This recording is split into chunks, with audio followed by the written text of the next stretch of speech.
Good morning, students. Today I will discuss the second lecture of economics development. In this lecture, I will discuss about what is average income. Average income क्या है? When total income of the country is divided by its total population, then it is called average income. जब देश के प्रत्येक व्यक्ति की आय को हम लोग उसके कुल जनसंख्या से डिवाइड कर देते हैं तो उसे हम एवरेज इनकम इट मींस औसत आय के नाम से जानते हैं। जैसे सपोज मान लो आप स्टैंडर्ड 10 में पढ़ते हो, मान लो आप स्टैंडर्ड 10 में 30 स्टूडेंट्स हो, सर ने इकोनॉमिक्स का टेस्ट लिया और वो टेस्ट कितने मार्क्स का था? 30 मार्क्स। अब हर बच्चों के इंडिविजुअल मार्क्स आते हैं, किसी का 5 आया, किसी का 10 आया, किसी का 20 आया, किसी का 15 आया। In all your cases how you will get average marks? Then you add all your marks, आप सभी अपने मार्क्स को ऐड करते हो और ऐड करने के बाद टोटल नंबर ऑफ स्टूडेंट्स वर्ग में कितने बच्चे हैं उससे आप डिवाइड करते हो तो वो क्लास का एवरेज मार्क्स हो जाता है। इट मीन्स एवरेज मार्क्स आपका जो भी होता है तो पूरे वर्ग का ओवरऑल कोई पूछता है कि आपके क्लास का एवरेज मार्क्स क्या है, then you will say that this is the average marks of our class. Same we all say that what is the average income of the country.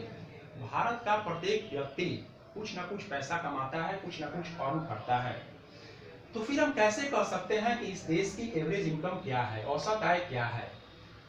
तो इसको कैलकुलेट करने का सबसे बेस्ट हमारा formula ये होता है कि when total income of the country, Bharat की कुल आय चाहे वो पब्लिक सेक्टर हो या प्राइवेट सेक्टर हो, उसको जब हम लोग देश के टोटल पॉपुलेशन से डिवाइड कर देते हैं तो वो हमारा निकल जाता है एवरेज इनकम, यानी कि औसत इनकम निकलकर सामने आता है।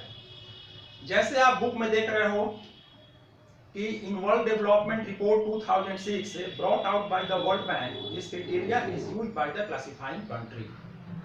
Countries with per capita income, वैसे देश जिनकी प्रति व्यक्ति आय 4,53,000 पर एनम थी, यानी कि जिनकी सालाना आय 4,53,000 रुपए थी, उनको रिच कंट्रीज के श्रेणी में डाला गया, यानी कि उनको कहा गया कि आप अमीर देश की श्रेणी में आप आते हो, you comes into the rich countries, category of rich countries, and the people whose income was 37,000 or less are known as low income countries। यानी कि जिनकी एवरेज इनकम 37,000 थी, इस देश की प्रति व्यक्ति आय जो थी वह 37,000 से बिलो थी, उनको माना गया कि आप पुअर कंट्रीज के श्रेणी में आते हो, यानी कि आप गरीब देश के श्रेणी में आते हो। India comes into the category of low income countries. Bharat जो हमारा देश है, जिस कंट्री में हम लोग रिसाइड करते हैं, वह हमारा लो इनकम कैटेगरीज के कंट्री में ये आता है। ये आप बुक ओपन करोगे एनसीईआरटी की बुक, ये एनसीईआरटी की जब आप बुक को ओपन करोगे तो क्लास 10 के इकोनॉमिक्स की जो बुक है उसमें आप ये पेज नंबर 8 को ओपन करोगे, फर्स्ट चैप्टर डेवलपमेंट को, तो इसमें ये सारे आंकड़े आपके दिए गए हैं, ये सारे डाटा को दिखाया गया है। अब आप वेल बेटर समझ गए होंगे कि what is average income and how we calculate it. Now my second topic is income and other criteria. My second topic is income and other criteria.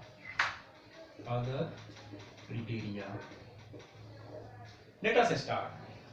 When we looked at individual desire and goals, अभी तक हम लोगों ने देखा कि जब हम लोगों के अलग अलग डिजायर, लोगों के अलग अलग विश, लोगों की अलग अलग एक्सपेक्टेशन पर जब हम लोगों ने फर्स्ट लेक्चर में बात किया था, then we found that if people not only think of better income but also have goals, लोगों के अलग अलग डिजायर्स, गोल्स के अलावे भी बहुत सारी चीजें होती हैं। वो कौन सी चीजें हैं? This is non age security, respect for others, equal treatment, freedom. लोग क्या विश करते हैं? people wish to equal treatment, freedom and security. किसी भी प्लेस पर आप काम करने जाते हो तो सबसे पहले आपके माइंड में ये क्वेश्चंस होवर करता है कि whether I am secure in this institution, this place और नॉट. इक्वल ट्रीटमेंट, आप इक्वल ट्रीटमेंट सर्च करते हो. Suppose 5 persons are working and in this organization you search that all people treated equally by the organization.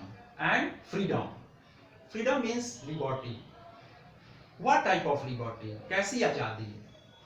To work not in pressure, to work freely. What could this attribute be? Let us check this through an example. Here a table is shown in your book, per capita income of select state. Here we are observing a table. Here states are displayed: Punjab, Kerala and Bihar, and we are observing the per capita income. The per capita income of Punjab is 26,000, Kerala is 22,800 and Bihar is 5,700. What this table show? This table shows that the per capita income of Punjab earned is annually 22,000, whereas on an average a person in Bihar would earn only around 5,500. इस table से हम ये observe करते हैं कि पंजाब के एक व्यक्ति की जो आय होती है, पर कैपिटा इनकम जो है, वह 26,000 रुपीज है. और उसके बाद हमारा सेकेंड नंबर जो केरल दिखा रहा है वह 22,800 दिखा रहा है. It is showing 22,800 and the lowest rate of income is Bihar. It is displaying only 5,700. It means if per capita income were to be used as the measure of development, Punjab will be considered the most developed. अगर पर capita income को मानदंड बनाया जाए, आधार बनाया जाए development का, तो उस आधार पर हम लोग कह सकते हैं कि पंजाब जो है सबसे प्रोस्पेरस, सबसे खुशहाल स्टेट है. And Bihar the least developed state of the three. यानी कि इन तीनों स्टेट्स में हम लोग तुलनात्मक अध्ययन में देखते हैं कि बिहार जो है, जिसकी इनकम सबसे लो है, वह सबसे लो कैटेगरी में दिखाई देता है. यानी कि वो लोग डेवलप्ड नहीं है, वो लोग पुअर श्रेणी में आते हैं. Now let us look at some other data pertaining these states given in the next table. In our next table, the three states Punjab, Kerala and Bihar, infant mortality rate 1000, literacy rate percent in 2001, net attendance ratio of class 4, it is displaying in this table. Now we will discuss what is infant mortality rate. What is infant mortality rate? हम लोग बात करते हैं what is infant mortality rate. Infant mortality rate क्या है? Observe in your locality. आपके परिवेश में, जिस परिवेश में आप रहते हो, वहां अगर सर्वे किया गया तो देखा गया कि 1000 बच्चों का सर्वे किया गया. यानी कि 1000 बच्चे जन्म लेते हैं. अगर किसी पर्टिकुलर ईयर में, तो ये दिखाता है शिशु number of children die that before the age of 1 year. यानी कि 1 ईयर को कंप्लीट करने से पहले कितने बच्चे मर गए. अगर 1000 बच्चों ने जन्म लिया किसी पार्टिकुलर एरिया में, तो अपने 1 ईयर को कंप्लीट करने के पहले साल के लास्ट में कितने बच्चे मर चुके, उसको ये दिखाता है. यहाँ पर बोल रहा है आपके बुक में कि infant mortality rate indicates the number of children that die before the age of 1 year at proportion of 1000 live children born in that particular year. It means कि 1 साल कंप्लीट करने के पहले कितने बच्चों ने दम तोड़ दिया या उनकी मृत्यु हो गई, ये इसे दिखाता है. यानी कि अब हम लोग क्लियर हो गया कि what is infant mortality rate. Literacy rate. Literacy rate यह दिखाता है कि साक्षरता का दर क्या है. What do you mean by literacy?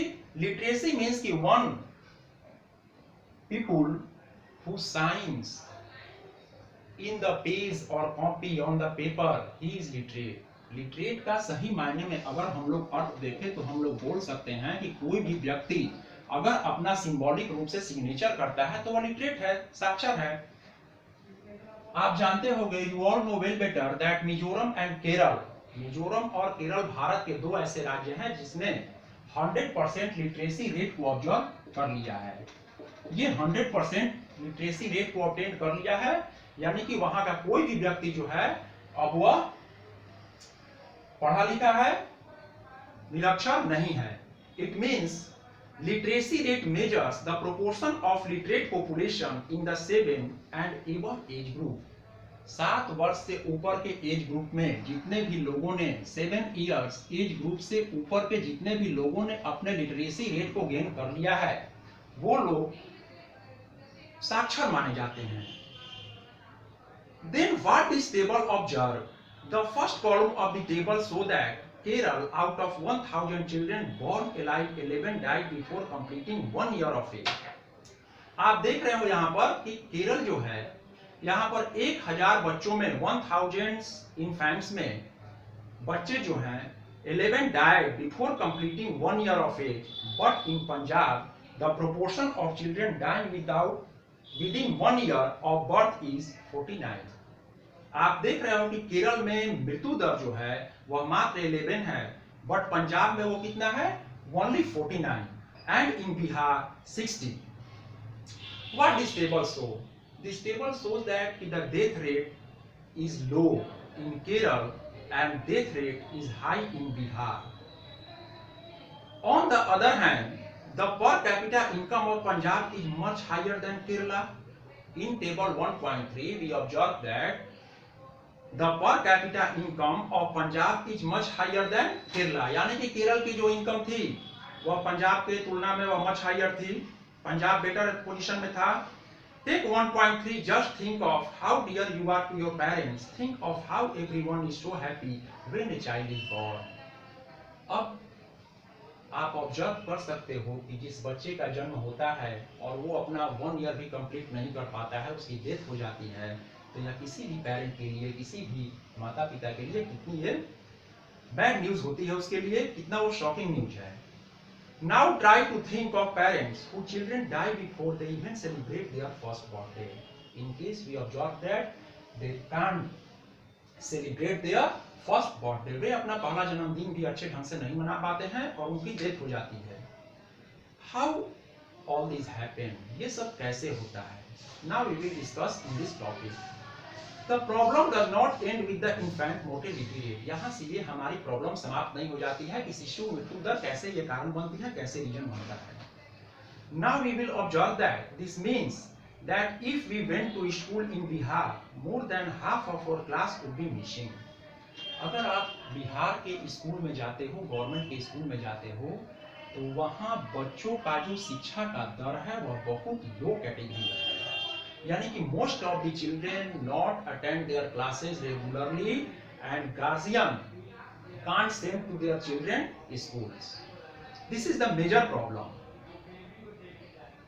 Such type of problem is also created in our locality, our villages, in rural areas. इस प्रकार की समस्याएं हमारे ग्रामीण क्षेत्रों में भी उत्पन्न होती है। ग्रामीण क्षेत्रों में जो हमारे प्राइवेट स्कूल्स नहीं हैं, बच्चे स्कूल जाते हैं गवर्नमेंट के स्कूल में, लेकिन वो भी सही ढंग से विद्यालय नहीं जा पाते हैं और can't attend their classes regularly, और अपने क्लास को रेगुलर ढंग से वो बेटर ढंग से अटेंड नहीं कर पाते हैं। Now we will discuss our next topic, public facilities. Public facilities, what is public facilities?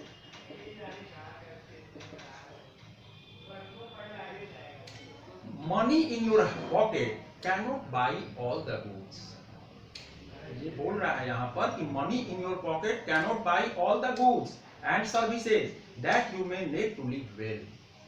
जीने के लिए पैसा आवश्यक है, लेकिन पैसा सभी चीजों को नहीं खरीद सकता है। मैंने कुछ बताया भी था आपको पिछले लेक्चर में कि money in your pocket cannot buy all the goods।